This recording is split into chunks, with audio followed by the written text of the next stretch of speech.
the legalization of marijuana in states across the United States, what happens for Iowa next? And what does that mean for the world of recovery? Joe Mites from St. Gregory's in the house next on The View. Let's get it started. Ha! Let's get it started in here. Let's get it started. Ha! Let's get it started in here. Yeah. Let's get it started in here.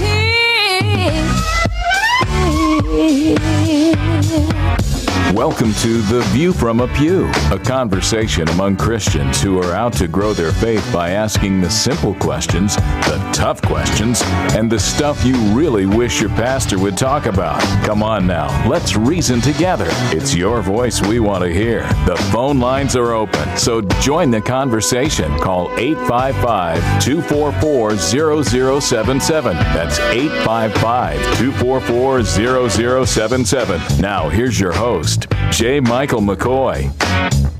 All right, welcome. It is 4 minutes after the hour on the 19th day of November in the Lord's year 2012.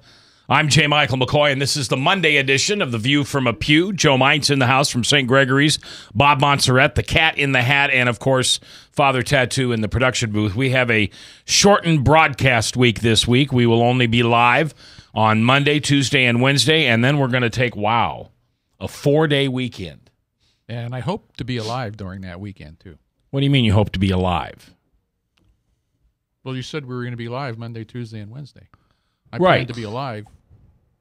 Oh, I see. Got it? But a bump. You're making a Science guy joke. radio joke. Yeah, okay. You keep writing, Bob. Don't quit your day job. Bob is currently appearing at the Funny Bone. Never. Never. 6 to 8 a.m. with the cleaning crew. And they don't speak English, so they'll just laugh at anything. And that's only when a crime's been committed. All right. So today, the world is, maybe not the world, but the country is certainly looking at states like Maine and Colorado and who else? Washington, I think, where marijuana has either been legalized for recreational use or it has been okayed for medicinal purposes. Wink, wink. And that's been going on for some years, but I don't remember how. Is it 13 states now? Does anybody know? I think it's 13 states that after last week's election now either have legal marijuana use either for play or for medicinal purposes. So I've got Joe Mites in here. He's our recovery expert. And here's the million-dollar question. Is marijuana a gateway drug? I don't know.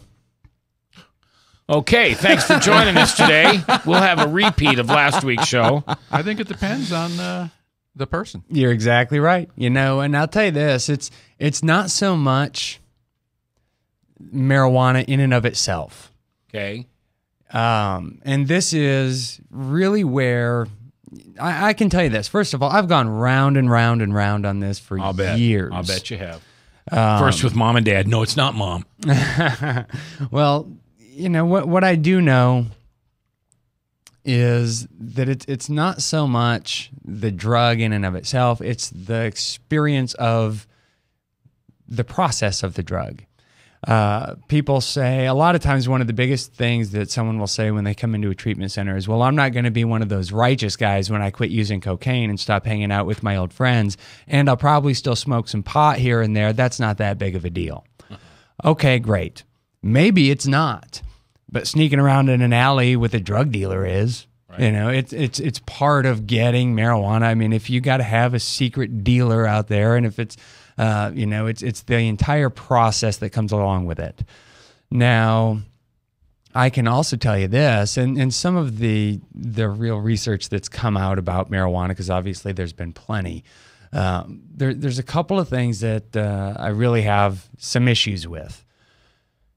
First of all, what we are seeing, I keep hearing how, well, it's no different than smoking cigarettes. Well, it's no different than drinking alcohol, all of those things.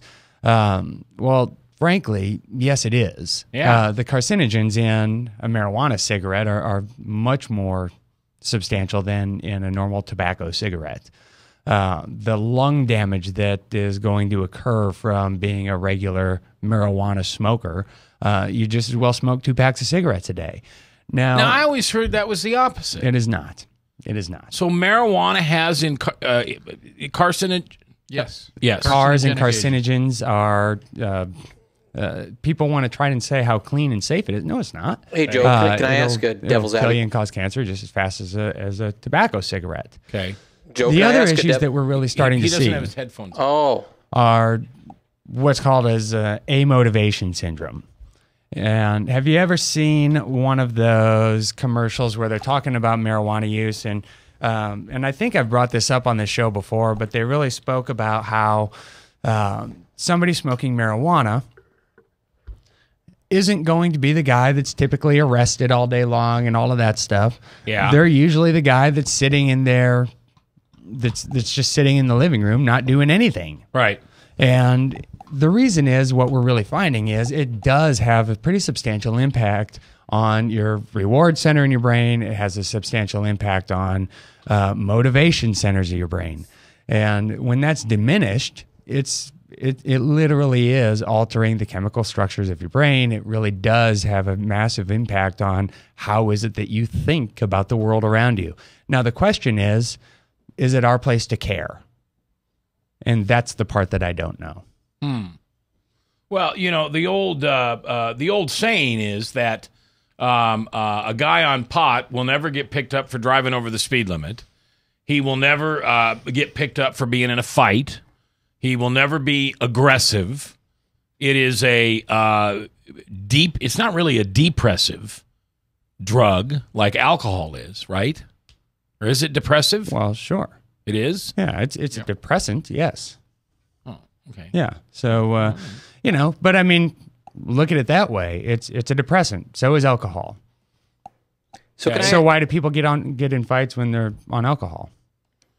Well, there's a energy difference, though. I mean, the pothead normally doesn't have it. Can I ask a devil's advocate question? Yep. And I'm not trying to usurp what you're saying, so I apologize. And if you don't want to answer, it's fine. Is the carcinogens because of like pesticides and stuff being put on it from like unregulated countries such as Mexico spraying stuff on their weed? Some. Or is it, But or not does it, totally. No, it's So even the like in the- marijuana plant. even Yes. just the plant is carcinogen? Yes. Okay, that's Yeah, all I want to know. And that happens because you're smoking something. Sure. There's really nothing that you can smoke that isn't going to have an impact on your lungs and isn't going to introduce those chemicals into your lungs. Now, a lot of people say, I hear the medicinal use argument a lot.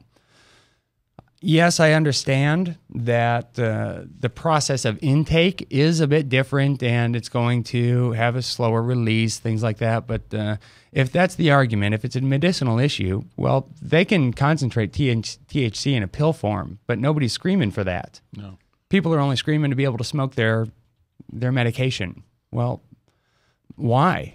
To me, it doesn't sound like it's about that. What about it sounds this? like it's what about about being this? able to smoke I'm a going to be a jag. devil's advocate again. What part of that though is what makes pot attractive to some of these people is price wise. It's not the same as some of the pain medicines they would be, and part of that's the processing. The processing to extract the THC and put it into pill form, I would imagine would make it pretty cost prohibitive. Yes, no, maybe, don't know.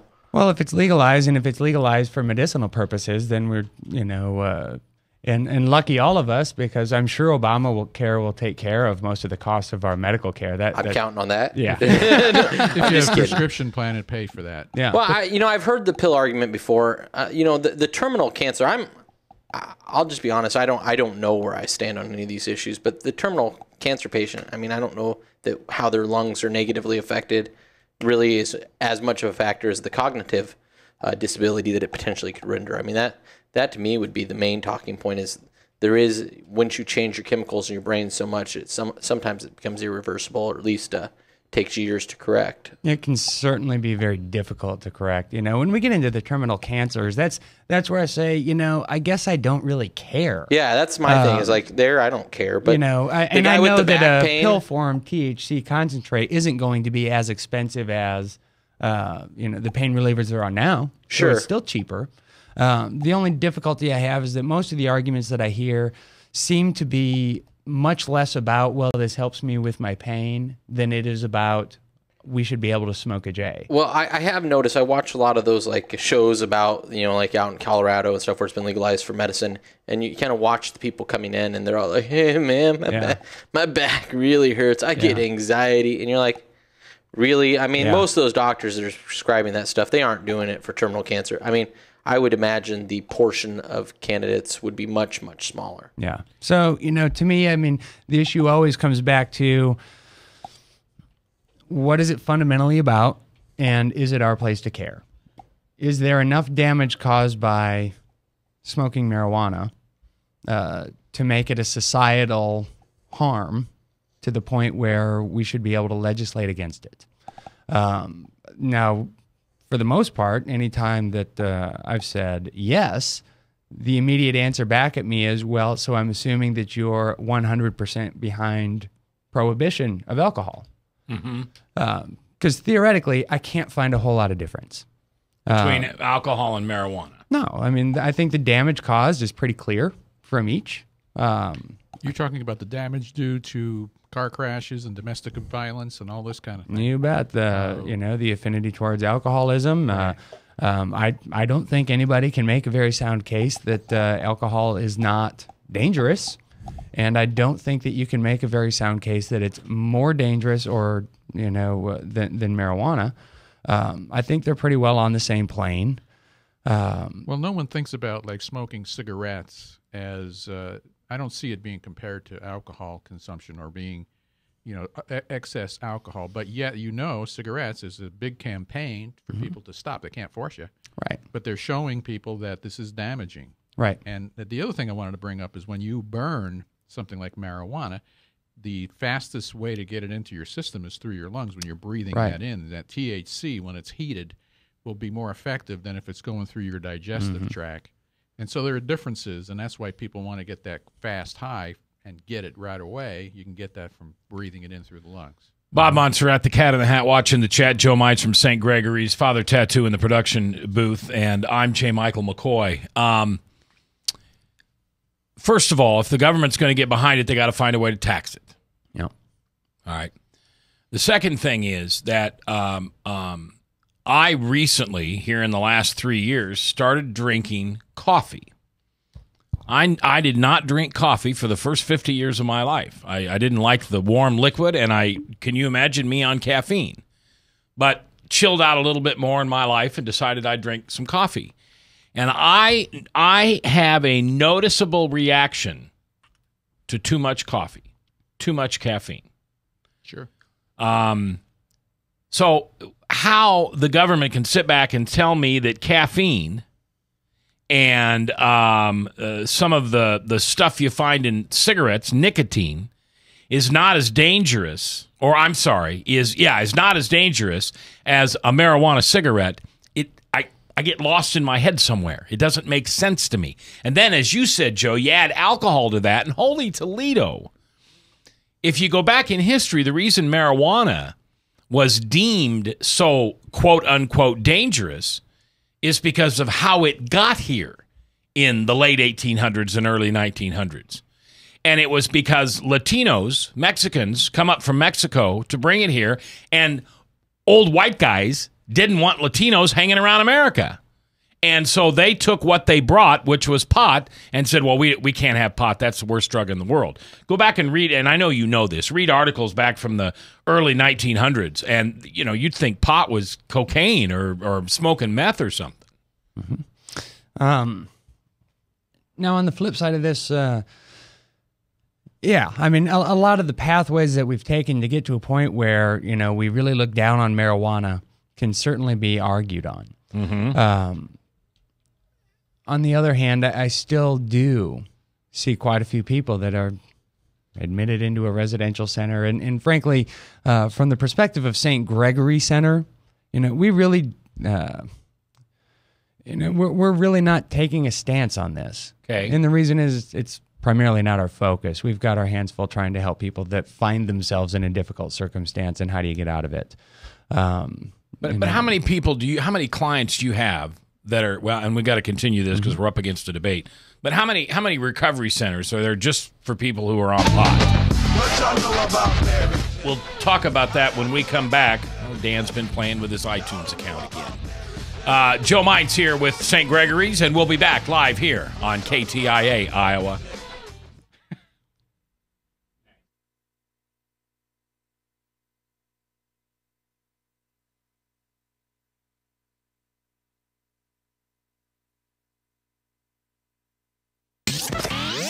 From the RE/MAX Real Estate Concept Studios, this is Webcast One Live.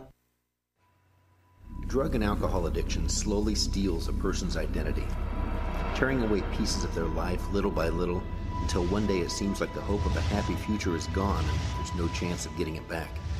Here at St. Gregory Retreat Centers, we can assure you that there is hope. Our unique approach to recovery begins with the understanding that the dysfunction and damage caused by addiction can be overcome, not just dealt with. Don't let another day go by. Call St. Gregory today.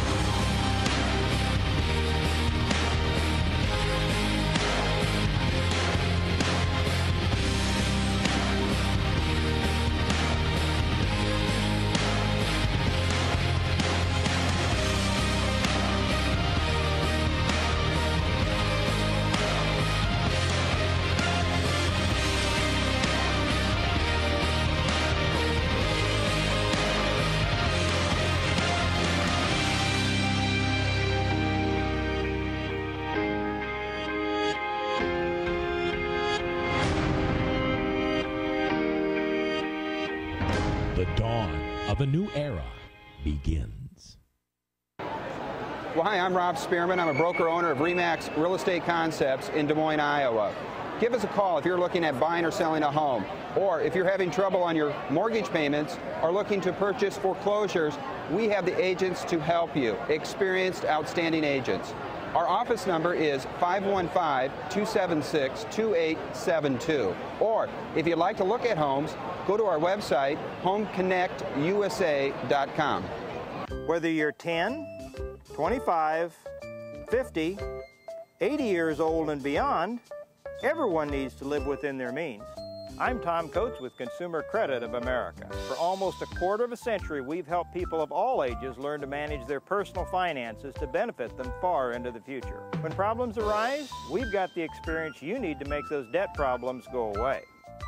Got financial problems? Call Consumer Credit of America. From the RE/MAX Real Estate Concept Studios, this is Webcast One Live.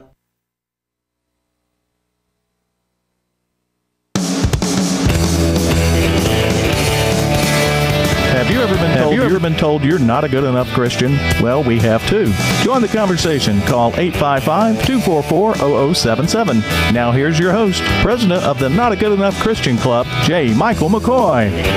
All right, 321 on the 19th day of November in the Lord's year 2012. I'm J. Michael McCoy. Thanksgiving just around the corner.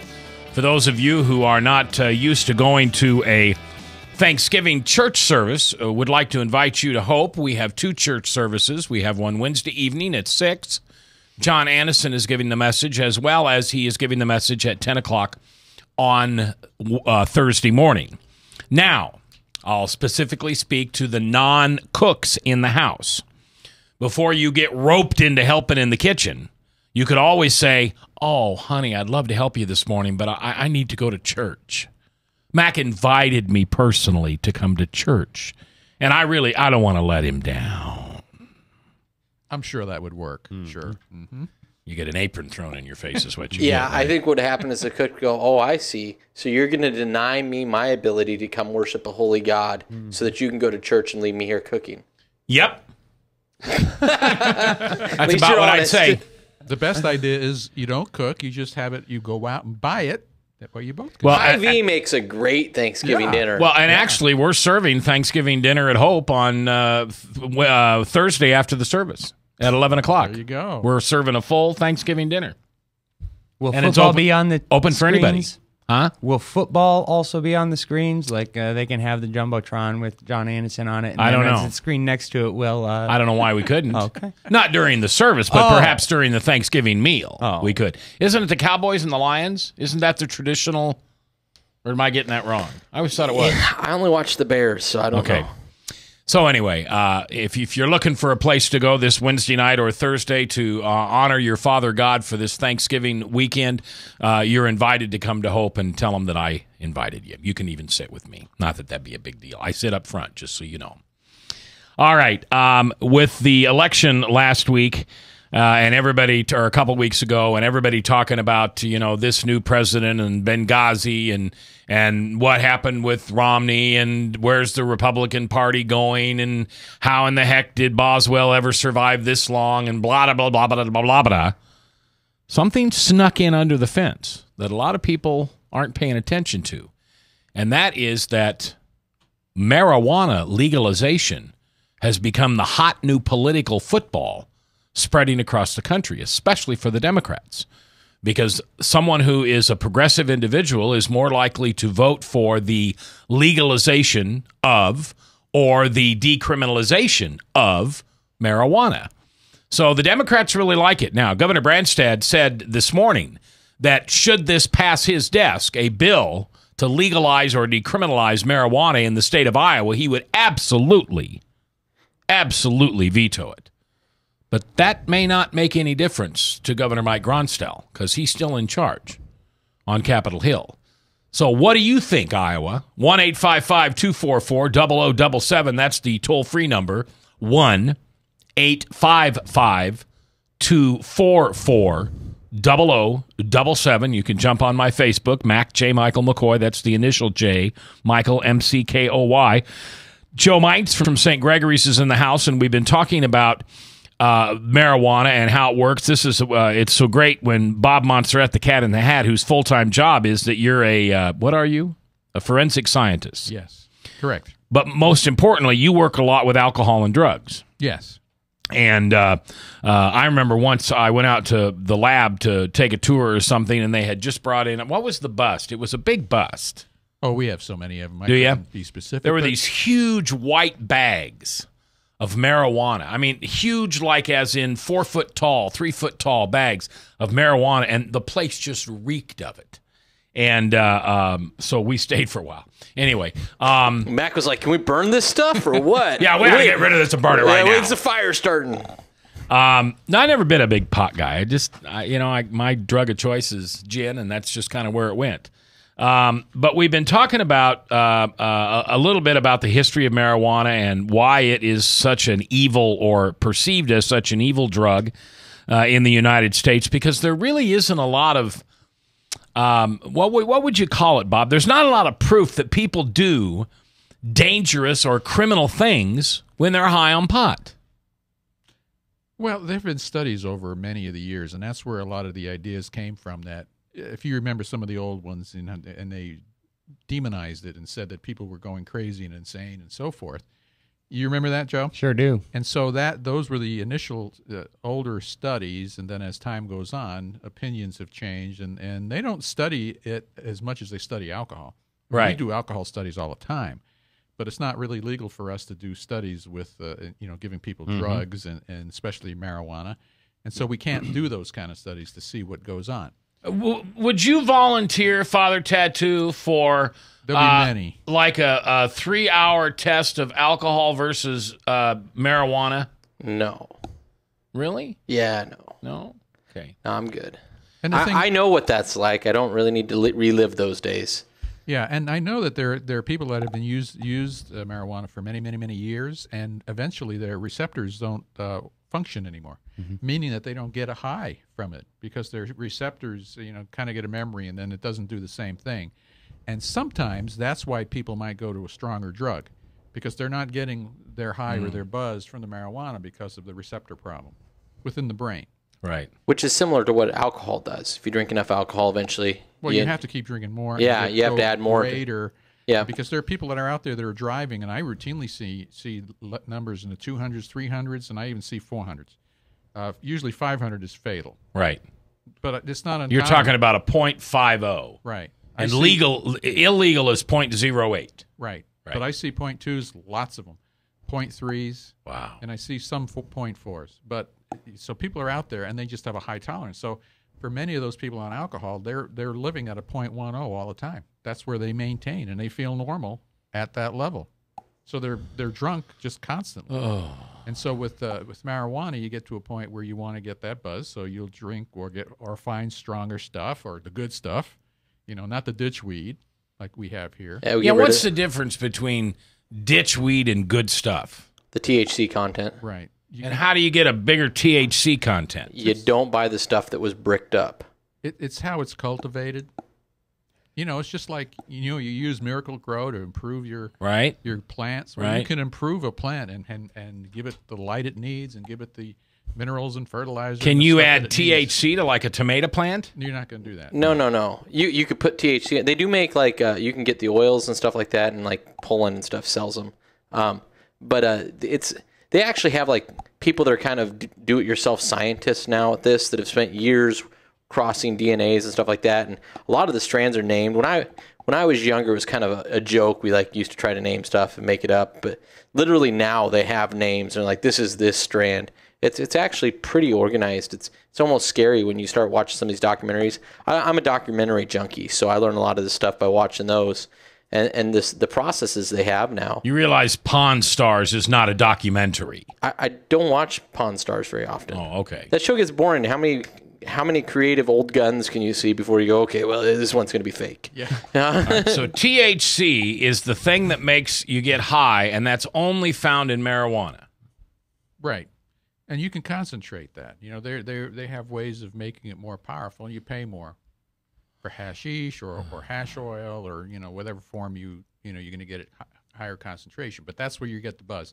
Now in Iowa, and Think Free said it here on chat, was that it was brought into the state years ago for the hemp to make rope, and so people were growing it legally for that, and that's why we see it in all of the the rows. Okay. Because it's hard to totally eradicate the marijuana, so it's out there growing wild.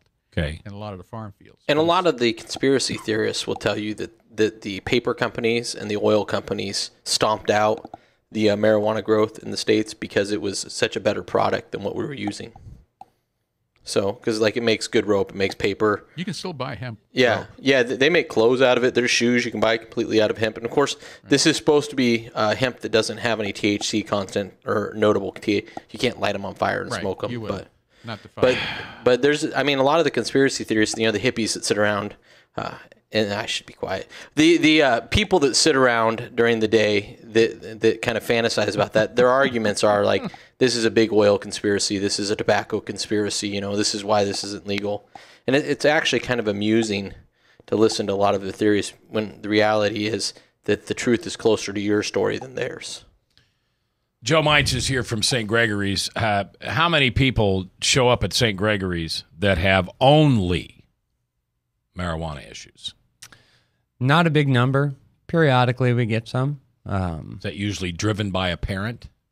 No, actually. Really? It's really not. For the most part, our marijuana admissions are self-calls.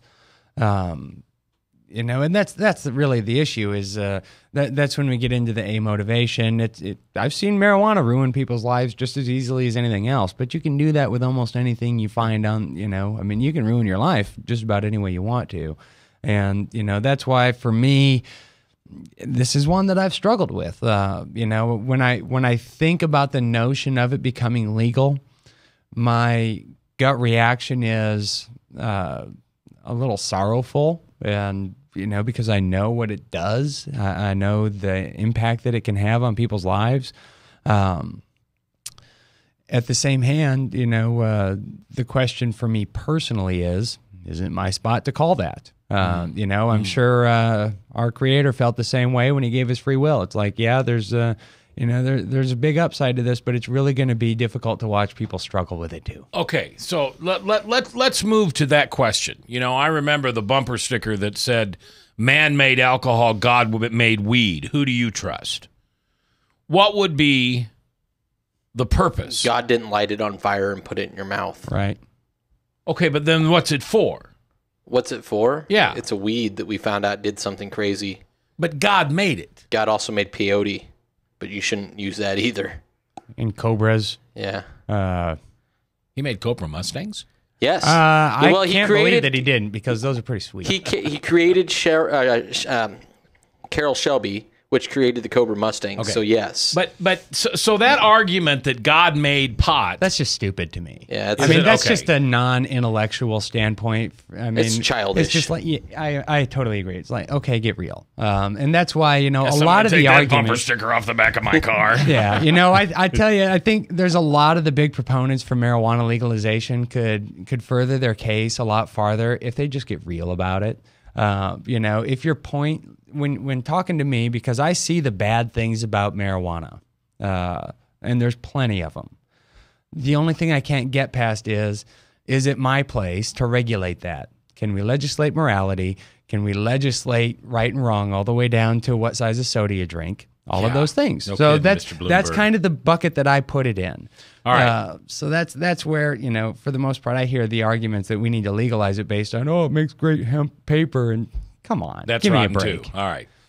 We're going to take our next break, and when we come back, the real secret to the legalization of marijuana, it sounds to me, is going to be, can we measure the impact that it's having on the user? Mm-hmm. I mean, we can do that with alcohol. Can we do that with Oxycontin? And we can't do that really with a lot of prescription, can we? Sure. In the blood, through blood tests? Yeah. All right, so is a blood test a relevant way to measure someone's impact with whoever's using marijuana? We'll talk about that when we come back. It is Monday, the 19th day of November, and this is The View from a Pew. I'm J. Michael McCoy, and if I haven't told you lately, thanks for listening. I love this job, and I couldn't do it without you. Right here on 99.3 KTIA, powered by WebcastOneLive.com. Leach, owner and general manager.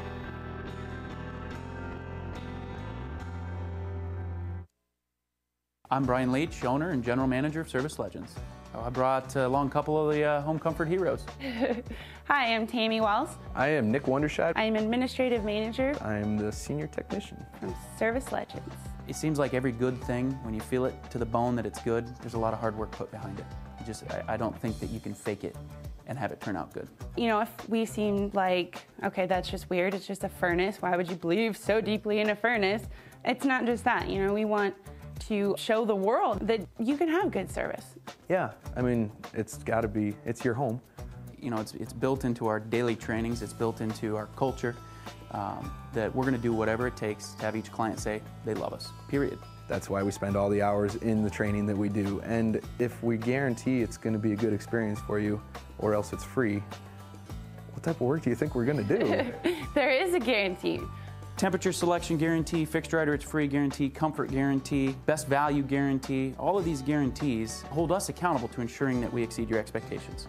And if for whatever reason we'd fail and we can't make it right, we guarantee all of those guarantees with a 100% money back guarantee. I mean, if you don't think that your technician can fix it right, are you gonna say that to a client? No.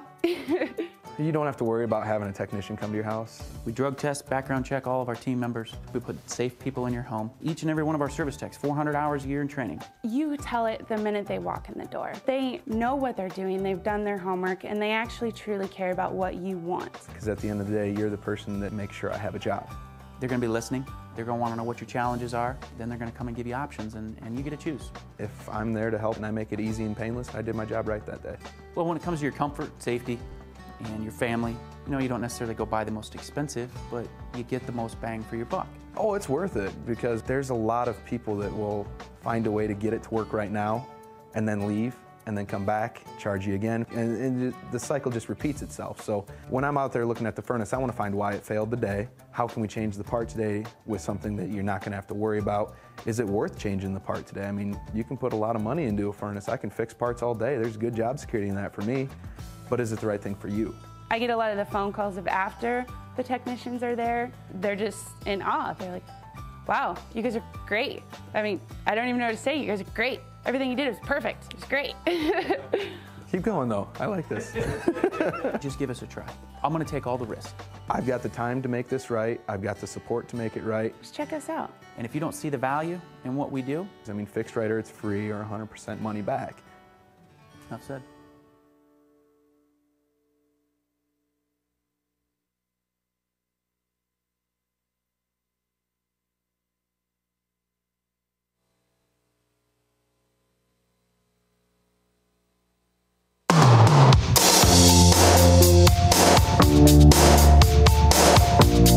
If you sit in the back pew or the front pew, it's your voice we want to hear.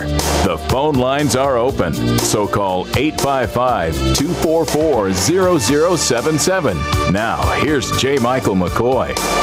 All right, 3:38, 22 before the top. Salem Radio Network News at 4, and then True Blue, hosted by the incredible Michael Mudloff from 4:03 to 4:30 right here on 99.3 KTIA. Joe Mintz from St. Gregory's in the house.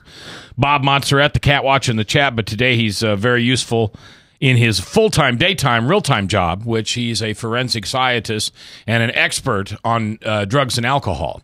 And he does that professionally. Equally an expert on drugs and alcohol, Father Tattoo is producing in the studio there. Now, let's That is not a true statement. Let's flip this. I know the experiential effects. Bob knows the chemical effects. A guy isn't covered with as much ink as you are without being high at one point or another in his life. You know what? That probably would offend a lot of... I know a lot of people with tattoos that have never been high. Just because I lived a life of sin and had a deep-seated rebellion for a couple years shouldn't mean you lump us all together. All right. Let's flip this thing on the other side of the coin for a minute. Alcohol, is it the worst of anything that we've got available to mankind? More than prescription drugs, more than illegal meth? Is it acid, heroin? I mean, alcohol destroys and impacts more lives than any other drug. I would have to say, yeah. I would say Statistically, yes. Okay, but now why do you say that? That means you're thinking something different. There's measurable damage. With alcohol. With alcohol. The damage we can measure there, first of all, not just the effects on your individual body, but societal effects with broken families, car crash statistics. The list goes on and on about the ill effects of alcohol. And also, it's been around the longest as far as what we've been measured and moonshine. what's really been. Yeah, so I mean, we've got more measurement on it, but I don't know of any treatment facilities that don't still have a majority of their clientele dealing with alcohol issues. Okay. All right. And in the laboratory, we get not only drugs that we can detect in the urine, but we also find when somebody consumes alcohol, often they have marijuana in their system too. Okay. So here's the devil's advocate. If we as a country can make alcohol so prevalent that it is recreational, I mean, what's a bigger probably automobile advertising and then alcohol advertising on television. It is prevalent from everything from our grocery stores to our convenience stores to everywhere. Why don't we take that type of a stance when it comes to marijuana? And you made the interesting point, Joe, is because we can easily measure a person's intake of alcohol. So what I hear you saying is as soon as we figure out how to measure the intake of marijuana, then it can be, and I'm asking a question here, then it can be safely legalized? I still don't think it's safe. Alcohol, I'm not going to say is safe. But that's one of the biggest hurdles that I have as far as legalizing marijuana, because obviously it's going to impair your judgment, it's going to impair your cognitive function, all of those things, and it's not safe to drive while you're stoned. And I know a lot of people say, well, the stoned guy's not ever causing accidents. Yes, they are. They cause plenty of accidents. That's just not correct. Now, Joe, the difficulty is that we don't have a way to find out how impaired are you, nor do we have a way to find out what is an okay level of impairment. Let me ask another devil's advocate question, if I may, though. How recent, and maybe this is for Bob, how recent is that technology that allows us to test for alcohol on the spot? Oh, breath testing? Yeah. It's been out probably since the 60s. So we got 40. I know it's been out since 94. So and how long's alcohol been legal since Prohibition? 30 years before that. It was like 1930s, right? So we did 30 years without that ability. Why was it okay in the 30s for alcohol to be legalized and not pot? Because we didn't have the millions and millions and millions of vehicles on the road. We didn't have all of the other avenues that are a public safety hazard. That was the big issue. In the 50s, it wasn't that big a deal to try to make a really fast car because there weren't that many of them on the road, frankly, first of all. But as soon as it started becoming congested, then it became apparent that, okay, now we need some safety and regulatory so it really comes to down to the driving. Comes down to the public safety. Okay. That's the big issue. So, and that's one of the really difficult ones. And also marijuana, since there's not a way to find out how immediately impaired you are, a chronic marijuana smoker may not be necessarily high right now, but have a lot of THC in his system. We don't necessarily know how impaired he is. So the question becomes, how do we measure if you're driving impaired or not? What about the field sobriety test? I was just going to say, what about the good old-fashioned put one foot... Subjective. A field sobriety test is never really able to be entered into a conviction. But then we probably need to change that. And then if you have marijuana in your system, if you get caught driving with marijuana in your system, if they subject you to that test and you fail, you're done. But right now we have, if we find it in your urine in the state, at the level that we can detect it, we have detection levels, then you're guilty of operating under the influence. Whether you were actually high at the time or not. Correct. Right. It's just if it's there and we detect it, you're... But isn't that faulty science, faulty conviction? That's the law. It has nothing to do with our science. Sure. We're just detecting it, and we're detecting it at a certain level. I mean, that kind of reeks as unfairness. Now, on the same note, because it's illegal, it shouldn't be in your system, so I see... It's not unfair. Yeah, I see where they would get that from, but... how do you correct for that? The interesting thing is we're talking about all this, but the federal government hasn't decriminalized this. No. So in Colorado, it's still illegal to smoke pot. However, they have absolutely turned a blind eye to it. The Obama administration did that memo that said... there are 18 legal medical states. Medical marijuana. Oh, I thought there were 13. They're 18, okay. But this recent election wasn't for medical. Yeah, it was for recreation. This is for recreation. Exactly. So that's the big difference. And the question is, what are the feds going to do about that? Mm-hmm. Are they going to fight that? I always thought the states had rule over feds. So it must be the other way around. Well, that's good. That's good constitutional thinking, but that's not the case. Right. I always thought the states had the right to do what they wanted to do. I think there'll be resistance that's coming. From the federal government. Well, and I kind of wonder how this is going to play out in Colorado. Where are they going to buy it from? Do you go to the pharmaceutical dispensaries that they got set up, or because that's what'll happen? Yeah, I mean that would make sense. But then why would they? I mean, I don't know, because they're gonna the medical profession, I think, is going to try to hold on to a piece of this. So I bet we see regulations coming out for the medical community that's been supportive of this, which I know is a small segment of the medical community. But but they'll have growers. They'll have people that will be able to grow. You get a license, and they come and check out. You get rid of the drug dealer, which is kind of a plus in my book, and you get rid of a lot of the violent crime associated with big pot deals and stuff like that. And having been a party to some of that stuff, I mean, that's not such a bad thing to get rid of. Father Tattoo, what does the Bible say about this? About marijuana? Yeah, it's silent. I mean, I think it would fall under drunkenness. I don't think you should be living your life stoned or going to work stoned or some of these things. But as far as I can tell, it's relatively silent, and I think it would appropriately fit into the drunkenness column. I think that's what we're talking about. We're really touching on the virtue of temperance, and again, it really comes down to. A man is a being unto himself, and his morality is something that he's going to have to wrestle with. I mean, I'm one of those freaky pro-life people who, whenever anybody comes up and tells me that we shouldn't have legalized marijuana, blah, blah, blah, blah, I just say, oh, but it's okay to kill babies. Mm-hmm. And that's unfair that I do that, but that's really how I feel. So you're telling me that as a grown man, I don't care about pot, but I was never a pot guy. I was an alcohol guy. Yeah. But you're telling me as a grown man I can't smoke a doobie, but my wife can kill her baby. Right. And see, and that train goes off the tracks. Yeah. for me. Yeah, and that's why I say this is one I've wrestled with for a long time because I can have two different conversations and it'll sound like I'm on two entirely opposite sides of the spectrum. So, all right, it is 13 before the top, 19th day of November. I'm J. Michael McCoy. Joe Mites from St. Gregory's, Bob Bettendorf, Montserrat, the Cat in the Hat, and of course Father Tattoo playing the record slow live here on KTIA Iowa.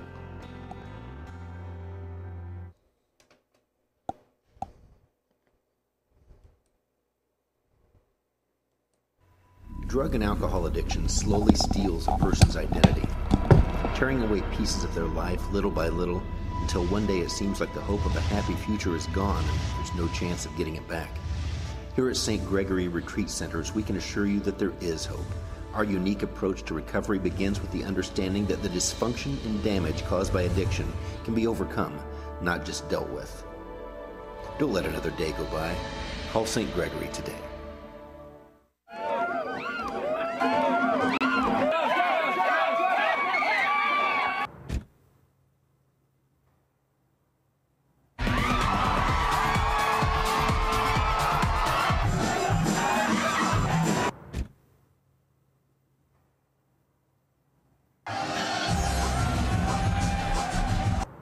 Ever feel like there's more to life? God offers more. Chat now with an online coach at groundwire.net.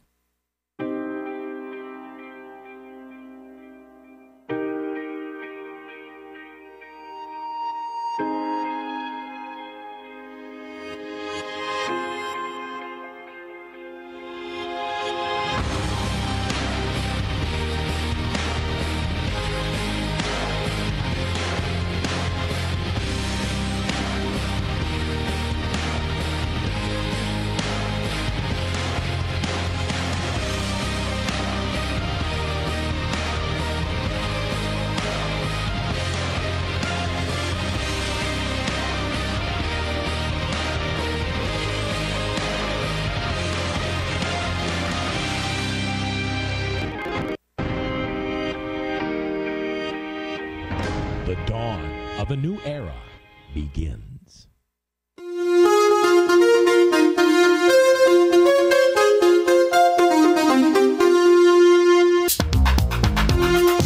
Come on now, let's reason together. The phone lines are open, and it's your voice we want to hear. So call 855-244-0077. Now, here's J. Michael McCoy. All right, 10 before 4 o'clock, 3:50 on the 19th day of November. Remember that we have Thanksgiving this Thursday, and if you don't usually attend or your church doesn't have a Thanksgiving service, my church, Hope, has a service at 6 o'clock on Wednesday night as well as 10 o'clock on Thanksgiving morning. So if you're thinking about coming and attending a service, please join us then. John Anderson, who you're familiar with, who joins us on this show about every 4 or 5 weeks, will be giving the message. And I don't know what the name of it is, but it probably has something to do with giving thanks. I don't know. I'm just going to take a stab in the dark. I am sure it's about pot. No, I don't think it's at all about pot. All right. Let's stop unpacking this and let's look at this from 30,000 feet. It's bad for your body, smoking marijuana, just as alcohol is. But unfortunately, a lot of prescription drugs are bad for the kidneys, bad for the liver because of the compounds that they use inside of those. It's clear why it's wrong biblically if it is abused. There is nothing in the Bible except love and joy that you should go to any extreme with. Everything else is tempered. I think Father Tattoo's comment was good that it doesn't specifically talk about marijuana in the Bible, but it does talk about drunkenness. And obviously, if you smoke too much pot, you're not in control of yourself. It's obvious, Bob, that from a state level or a federal level, or you're in very slow control of yourself. It's obvious from a state or a federal point, we've got to find some way to measure it, the effects of it, if we're ever going to have any ability to deal with it in a court of law. Well, if it's going to be treated like alcohol is, if it's possible to do that. And we're not there as far as instant testing. You know, but I will tell you one thing. You know, we've been talking here today, and I'm as guilty as anybody about how alcohol's okay and it's all right. You can drink it and it's not limited or anything. in my lifetime, in my legal lifetime, I've seen it go from 0.18, 16 for legal limits. I remember 1.5 as far as alcohol goes. Okay, so let's say 1.5 down to 0.08 now. And that's probably going to get dropped again here in the next 4 to 6 years. The American Medical Association years ago, back in the 80s, thought it should be at 0.5. Yeah, yeah. So in Europe, it's like almost zero tolerance there. So don't act like we're not getting regulated on alcohol. But we're looking at this eyeball to eyeball, belly to belly. From a 30,000-foot view, we're talking about people who abuse it. Mm-hmm. We're not talking about the casual pot smoker, the casual martini drinker, the casual beer drinker, or the guy that takes a couple aspirin when he's got a headache. We're talking about addicts and people who abuse it, and that destroys families. Sure does. Right. It destroys not only the people that use it, but the people that don't use it. Right. Are being destroyed by this. Right. And again, it comes down to trying to legislate morality. And if people don't care about these things, like I mentioned previous shows, there's a void within people and they're trying to fill it. And you can fill it with God in your life, or you can fill it with everything else out there, whether it be cars or money or drugs and alcohol or whatever, to make you feel good about yourself. Isn't that what it really comes down to? Yeah. I will tell you, speaking for me personally, when I discovered sobriety, I realized that it was the accuser that was trying to make me feel good about myself. Because spiritually, God and I we were fine all along. But it was the earthly things that the accuser has control over that he wanted to mess up in my life. Does that make sense? Well, I'm trying to, but where's the alcohol come in? Well, the alcohol comes in that God doesn't want me to drink, and he certainly doesn't want me to drink in excess. Right. Because he can give me whatever I need without the alcohol. The accuser doesn't want me to drink casually. He wants me to drink habitually, because then he's got control over me. Right. That's my point. Sure. And I think that's one of the challenges we have with marijuana and a lot of prescription drugs, that it just doesn't seem. I mean, yeah, we all know what a pothead looks like. But do we know somebody that gets up in the morning and takes a couple, what'd you call your thing at home, the glass bong that you have? The glass bong. I don't have one. Takes a couple. Bong rips. Bong rips, yeah. Guy gets up in the morning. These people are going to think, I don't smoke pot, people. You said you had this big glass when bong I was at in college. Oh, well, you're just as guilty now as you were then. What time in the morning do you start smoking your marijuana? I like to try to smoke it never. At no point in the morning. I wait till the afternoon like a respectable adult. Okay. But the point is that do we have a statistic? They say that 10% of the population is alcoholic, right? And you think the number's even higher. Yeah. Not necessarily just alcoholic, addicted. Okay. What percentage of the population smoking pot? I have no idea. Bob, do we? No, but it's a lot. It's a huge number. And it's not everybody you would pick out. I mean, that's the weird thing about it is, I mean, some of the people I know that did stuff like that were upstanding citizens in every other point of life, which is actually a good argument for them, because the only point of life where they are breaking the law is right here. And, they were able to handle it, and other people weren't. Didn't we have a couple of presidents or more that have smoked? Oh, sure. I met an Bill Clinton, but I never inhaled. Yeah, well, I met an assistant DA who was smoking. And thankfully he told me that while he had it in his mouth. Otherwise, I probably would not have been having a good conversation with any assistant DA. But it was really awkward, But so, I mean, there's people from all walks of life they're doing it, is the point. And, I don't know. It's illegal now, and as Christians, we're supposed to obey the laws of the land. So right now, as a Christian, we can't. But what do we do as Christians as far as, do we want it to remain legal or not? I don't see any reason as a Christian to get involved in that fight.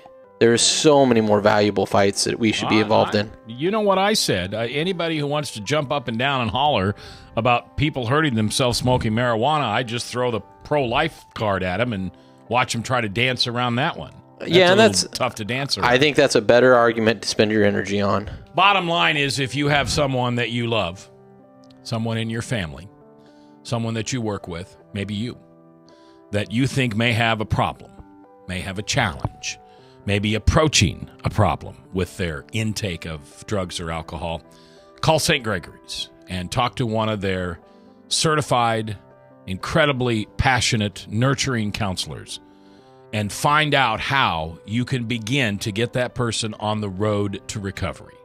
St. Gregory's is one of Iowa's only homegrown health centers, help centers, recovery centers, retreat centers, and it is Christ-centered, and that's the most important thing to remember. Joe, thanks for being here. Thanks a lot, Mac. See you next Monday. Bob, thanks for being here.